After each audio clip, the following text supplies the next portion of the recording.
the reference photo for my white hydrangea. And on this one, I'll be using a masking technique. So I will mask over this whole flower area, plus some of these lights in the back, and a few of the lighter parts of the leaves. After the masking is dry, I'll just add a whole set of inky greens for the background, and I'll be lifting to pull out all the foliage in the back. We'll notice that in the white flower, there's a whole lot of color. Much of the focus of this piece will be injecting color into our whites in this area.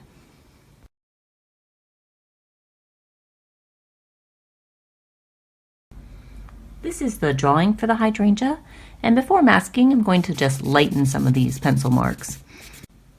I'm using a fairly large brush for me to do the masking on this one because we have a lot of area to cover. I'm not going to do any partial masking, I'm just going to mask over the whole thing. I'm switching to a smaller brush as I work around the edges. These edges are one of the main factors to define the shape of the hydrangea, so it's pretty important that we have them nicely irregular and petal shaped. I'm just finishing up some of the leaf shapes. For the background of our hydrangea, I want to have some greens like the bottle and the limeade, but I also want to include some of the pale tones that'll be in the flower itself, and this is the cool berry and the lemonade. And also add a touch of mermaid. I'm going to go with a smooth background. I should be pulling out a lot of leaves and other things, so we'll start with it smooth and then see if we need to add texture later.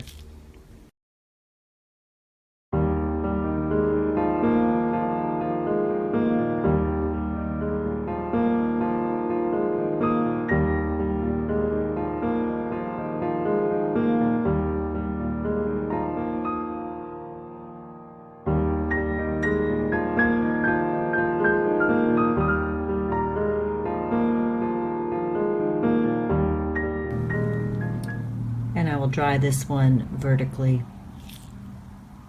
This is the inked background for our white hydrangea, and I want to go ahead and remove the masking fluid. In my effort to remove the masking fluid, a bit of this background ink came off. For this piece, it's not a problem because we'll just be working through this area, probably lightening it anyway. But if you didn't want that to happen, you'll need to remove the masking fluid just a little more carefully.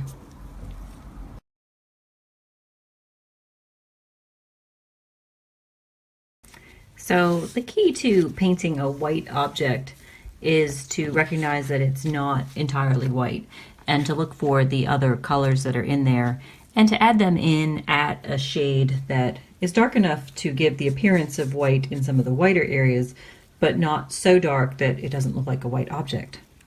So I've got some greens and purples through here and some definite yellows up through this area where the sun is hitting it.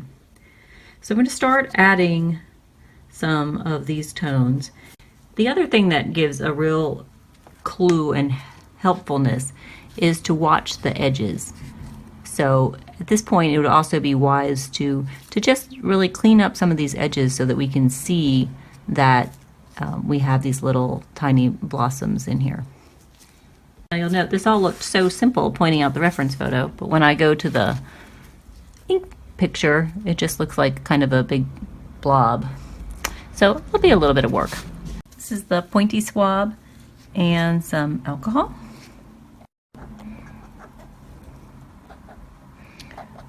Much of these lower leaves or petals are definitely in the green range, so we'll go ahead and just use some of this green ink to kind of tone them.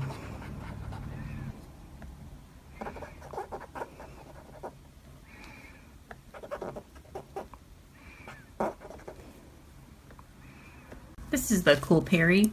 I'm going to use that to tone in some more of these lower petals. There's kind of a central blossom in here, and I want to try to get it so I can see it. And I thought that maybe if it were white against some of the berry, There it is. We might be able to locate it later.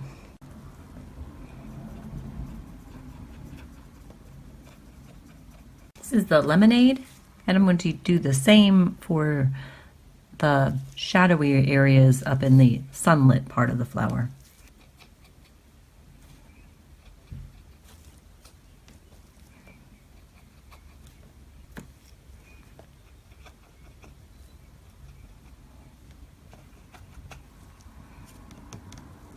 This is espresso, and I'll add in some of the branches.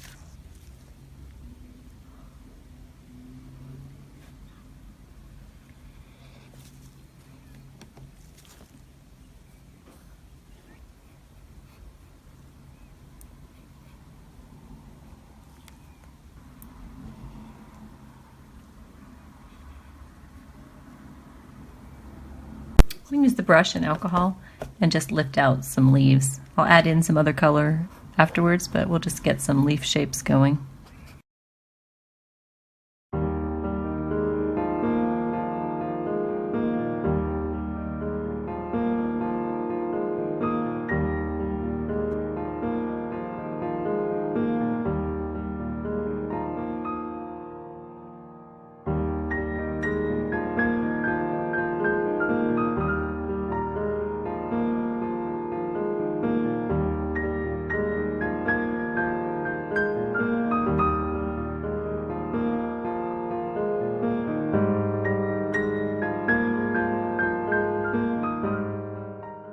This is the citrus. I'm going to use that to touch into some of these leaves.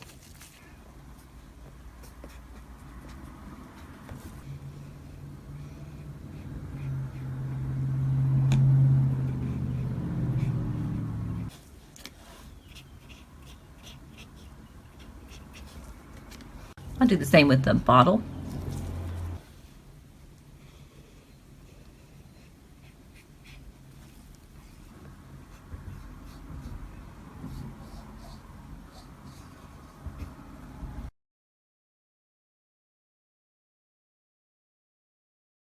I need to define the flower a little bit, and I'm going to use, instead of, often I use the sepia pen or black pen, I'm going to use this kind of gray alcohol ink marker, and I think that'll let me define some of the edges, but be able to pull it off much easier as we want to integrate it back, because I really don't want to see that.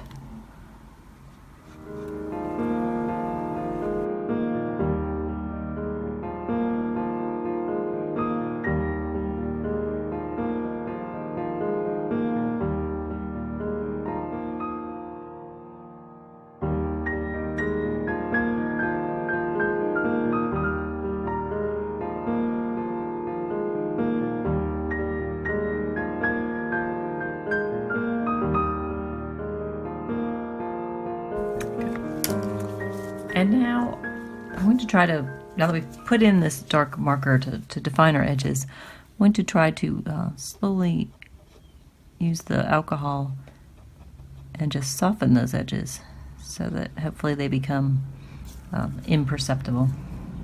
At least that's the goal.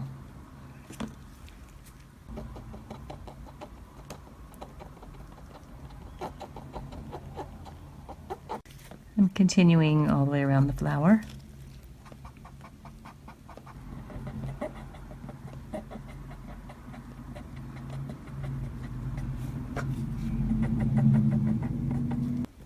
Got a little bit of gray ink on the brush, or the Q-tip. I'm going to go ahead and use that to just tone into some of these whites. The picture is pretty white in these areas, but there has to be some kind of color in here.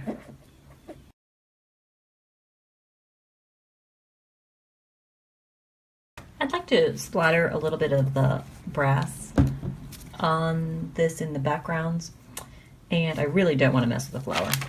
So I'm going to cover the flower with some paper. And I usually just tear off kind of irregular edges when I do this.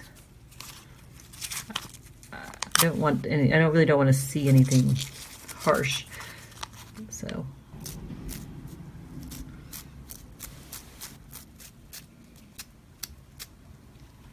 My paper's worked. My flower looks fine.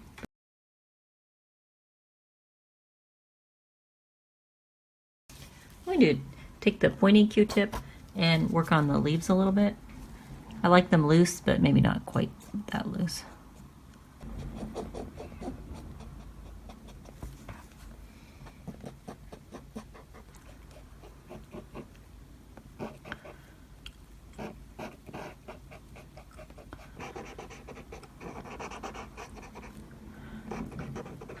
Leaves back through here. I'm going to tighten up some of the branches.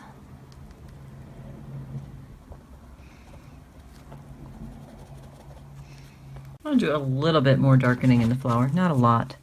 This is willow, slightly yellowish, brownish green, but still very pale, but mixing in with our other colors, it's, I think, helping to give a little bit more dimension in here.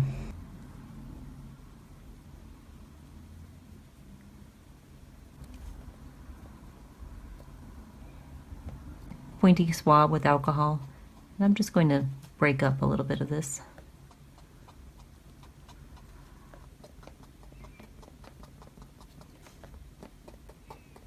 I still need to get into that deeper value range.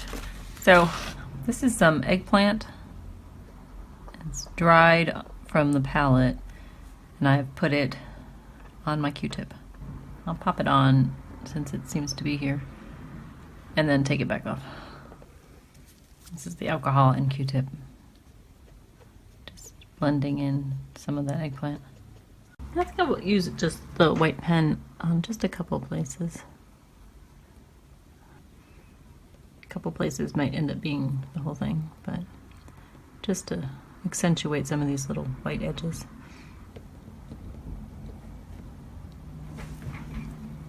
So I think that's enough for the flower. I'm going to work on the leaves a little bit. And I've added some meadow into some teak wood that was on my palette, which hopefully should give us a slightly browner green. And I'm just going to go around and maybe firm up some of these.